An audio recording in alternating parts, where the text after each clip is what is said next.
Eh, Iniciamos. Buenas noches. Buenas noches. Eh, Cordial saludo, profe Nelly Alvarado. Mi nombre es Karen, soy estudiante de la licenciatura en Educación Infantil de la Universidad Abierta y a Distancia. El motivo de esta entrevista es explorar y comprender las experiencias, percepciones y prácticas de un educador infantil de Colombia. En el curso para el cual estoy desarrollando esta entrevista, hemos aprendido que han presentado tendencias en la educación infantil como como consider- como considerar solamente un espacio de cuidado en alimentación e higiene, asistencialismo, o simplemente como un espacio de preparación para la primaria, educación preescolar. Estas serán las siguientes preguntas. ¿Cuál es su opinión frente a esto y cómo se han reflejado o se reflejan estas tendencias en su trabajo como educador infantil? Bueno, mi opinión frente a esas tendencias de asistencialismo o preparatorias se reflejan en una práctica educativa, ¿cierto? Sí, señora. A lo largo de la historia de la educación infantil se vienen reflejadas dos visiones que prácticamente pues están reducidas al asistencialismo, que es concibe como si fuera un jardín, donde los padres consideran que vienen a cuidar, el docente viene a cuidar al niño, o vienes a alimentarlo, o vienes a mantenerse en seguro, ¿cierto? Y el enfoque preparatorio, que es donde una etapa donde por lo general se centra es en anticipar contenidos, ya sea de lectoescritura o de matemáticas, ¿cierto? En mi experiencia, pues estas dos tendencias dejan huellas muy visibles. Algunas familias pues, esperan que cuidemos de sus niños y otras pues el querer enseñarles, ¿cierto? Sí, Y señora. algunas instituciones mantienen prácticas muy rígidas del querer pues ser propias de su primaria. Pero sin embargo consideremos que estas dos visiones limitan profundamente el sentido en la educación infantil. Para mí la educación inicial es una etapa de valor de sí misma. No es un puente donde un servicio de guardería o mejor su propósito es acompañar al niño en un desarrollo integral, respetando sus ritmos de aprendizaje, respetando su curiosidad natural y su manera particular de explorar el mundo. Por eso en la práctica que yo manejo, procuro generar experiencias significativas, donde el juego sea libre en ciertas ocasiones o en ciertas ocasiones sea guiado, explorando del entorno, de la construcción de vínculos afectivos, de ambientes que favorezcan la autonomía, porque a veces es bueno dejar que los niños jueguen libre, para que ellos se den cuenta que no solamente siempre está el docente ahí para guiarlos, que ellos también pueden tener autonomía, pueden tener control de sus propios impulsos. ¿Listo, profe? Siguiente pregunta. ¿Cómo asume usted desde su rol como educador infantil el desarrollo integral de los niños y niñas desde una atención diferencial y su condición como sujetos de derecho? Bueno, el educador infantil asume al niño como único, con su propio ritmo, con sus propios intereses, con sus propias habilidades, con su historia familiar, con su contexto sociocultural. Son reconocimientos que se buscan en una práctica que se responda en atención diferencial, que se contemple los ritmos de desarrollo diferentes, de necesidades particulares, de diversidad, ya sea cultural o familiar, y desde un acompañamiento respetuoso. Entiendo a los niños y a las niñas como sujetos de derechos, ¿cierto?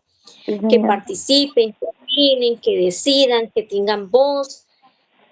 Por eso, pues, es importante brindarles un espacio propicio, que sea un espacio de diálogo, que sea un espacio de escucha activa, que sea un juego en el que ellos puedan expresar sus ideas, que puedan expresar sus sentimientos, además de trabajarla articuladamente con las familias, porque en el desarrollo infantil por lo general siempre se debe trabajar con la familia, ¿cierto?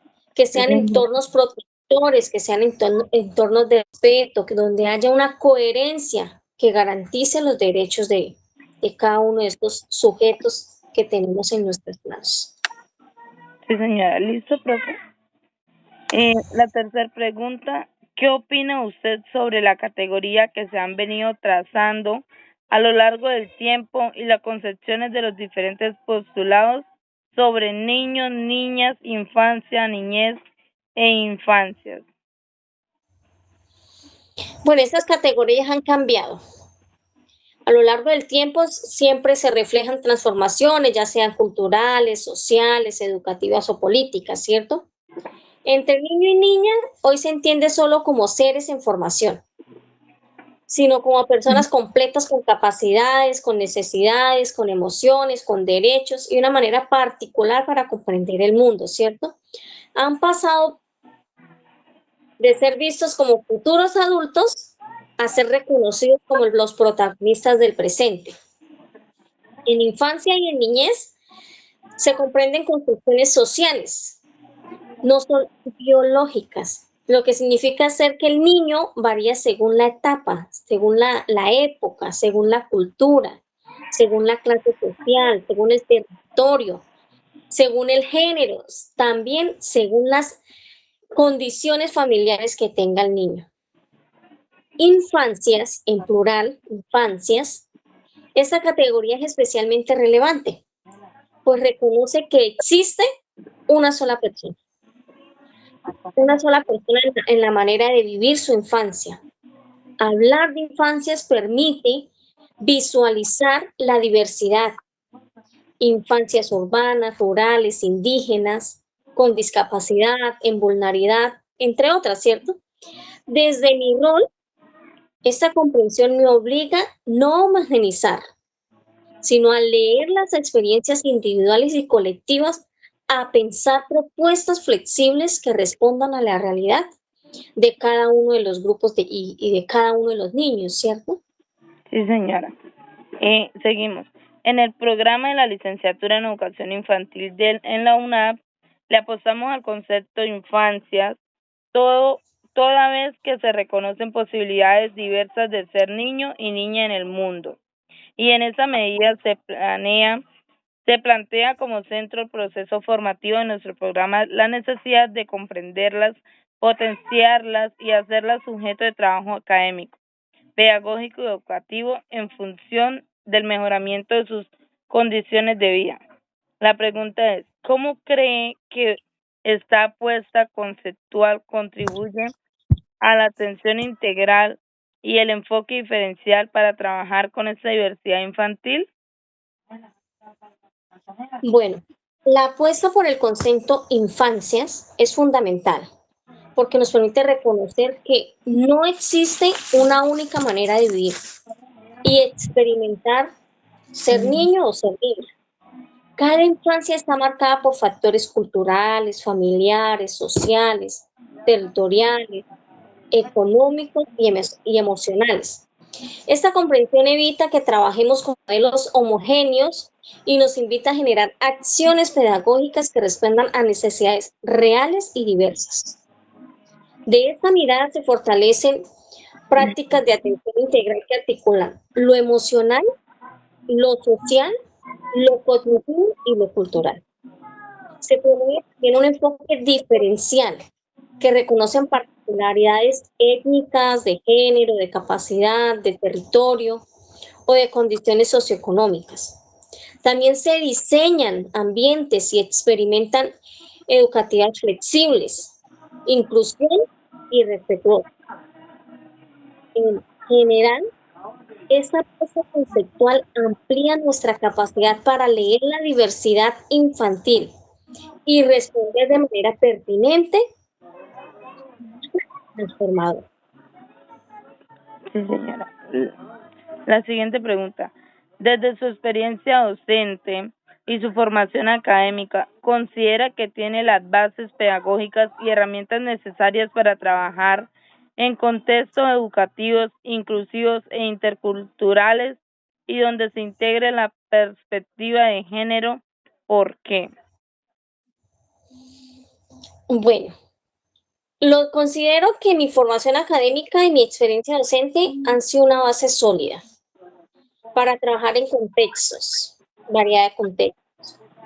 También he aprendido a reconocer y valorar la diversidad cultural, lingüística y familiar, a aplicar principios de educación inclusiva, adaptación de materiales, de tiempo, de estrategias. Hoy en día todo se basa con estrategias. Incorporar las perspectivas de género, evitando los estereotipos. Son muy importantes evitar estos estereotipos y promoviendo las relaciones respetuosas y equitativas. También crear ambientes donde todos los niños, sin excepción, puedan participar y puedan aprender. Sin embargo, reconozco que estos campos están constantemente transformados, ¿cierto? Siempre hay una transformación, por lo que es formándose continuamente la inclusión, la interculturalidad y el enfoque de género son contenidos, sino posicionamientos éticos y pedagógicos que se fortalecen en la práctica y en la reflexión permanente. Siempre debemos de que en nuestra práctica tengamos una reflexión. ¿Será que sí llegué a donde realmente quería llegar? O sea, ¿mi planeación sí fue la correcta o me hizo falta algo? Siempre debemos de tener una reflexión de acuerdo a la práctica que se maneje durante el proceso de enseñanza que se tenga. Sí, señora. La siguiente pregunta. ¿Cómo trabaja usted con la diversidad de los niños individuales, culturales, sociales, étnicos, de género, de capacidades o discapacidad en su trabajo? El trabajo de la diversidad se trabaja de diversidad desde varios ejes. Se trabaja desde la observación y la documentación. Se trabaja desde las prácticas interculturales. Se trabaja desde las adaptaciones razonables. Se trabaja desde los ambientes libres de estereotipos. Se trabaja con trabajos por proyectos, también con diálogos permanentes con la familia. Siempre mi objetivo es que cada niño se sienta reconocido, seguro y valorado, y sobre todo capaz. Sí, señora. ¿Considera que su formación o estudios realizados le brindaron todos los elementos necesarios para desempeñarse adecuadamente como educador infantil, incluyendo las tecnologías de la información y la comunicación? ¿Por qué? Mi formación me brindó bases fundamentales en pedagogía, en desarrollo infantil, en didáctica, en educación inclusiva. No obstante, considero que el campo educativo, especialmente en la primera infancia, exige actualización constante, en especial en lo que tiene que ver con tecnologías de la información y la comunicación. Las TICs y las TEP con P, tecnología para el empoderamiento y la participación, evolucionan rápidamente. Aunque la formación académica ofrece bases, porque sí tenemos las bases, es en la práctica donde uno descubre las necesidades reales, no solamente las bases académicas que tenemos. Uno, de acuerdo a la práctica en la que está, uno se da cuenta qué necesidad realmente se necesita. Las brechas tecnológicas y el reto que implica integrar TICs de manera pertinente y no solo que sea instrumental. Por eso siempre se debe seguir buscando cursos, seminarios y espacios de formación que sean continuos. No quedarnos solamente en lo que ya sabemos, sino seguirnos formando. Sí, señora. En su rol docente, ¿Qué estrategias u opciones genera para involucrar a los niños y niñas con las tecnologías de la formación y la comunicación? Si no es así, ¿qué opinas sobre las controversias de los niños y niñas en el mundo digital y la conclusión tecnológica? Bueno, en mi rol docente he utilizado las CIS como media horas de aprendizaje, no como situaciones de juego, como la exploración o con las interacciones sociales. Algunas estrategias que aplico son uso de recursos audiovisuales para apoyos de relatos, para canciones o experiencias, fotografías y videos como herramientas de documentación pedagógica. Hay juegos digitales donde los niños aprenden, son educativos, ¿cierto? Participación de las familias en actividades de alfabetización digital temprana. También soy consciente de las controversias, perdón. Exposición temprana y excesiva a pantallas, que pueden afectar la atención y la interacción. Desigualdad en el acceso, lo cual genera brechas tecnológicas entre los niños. Seguridad digital y protección de datos, un reto para las escuelas y la familia. Por eso mi postura es equilibrada. Las tecnologías son herramientas poderosas, pero deben usarse con intención pedagógica, tiempo controlado y enfoque ético, no más. Sí, señora. ¿Cuáles son las mayores satisfacciones y a la vez los mayores desafíos o dificultades a los que se ha enfrentado como educador infantil? ¿Por qué? Mis mayores Mm, son en el lenguaje, en la convivencia, en el bienestar emocional, acompañar a sus descubrimientos, sus alegrías, su curiosidad, sentir la confianza de las familias y trabajar con ellas como equipo. Y mis mayores desafíos han sido atender grupos muy diversos, sin suficientes apoyos o recursos. Es difícil. Gestionar situaciones familiares complejas que impactan a un niño. Afrontar limitaciones institucionales, que a veces nos dicen, no, es que usted puede llegar hasta aquí, no tiene más, ¿cierto? O administrativas que dificultan implementar ciertas estrategias, no nos permiten, no podemos. Integrar las TIC de manera pertinente sin caer en el exceso. Estos retos, aunque son exigentes, fortalecen mi compromiso para mejorar continuamente. sí, señora. Eh, ¿Aplica la investigación en su trabajo? Si lo hace, ¿cómo lo hace? Sí, sí se aplica.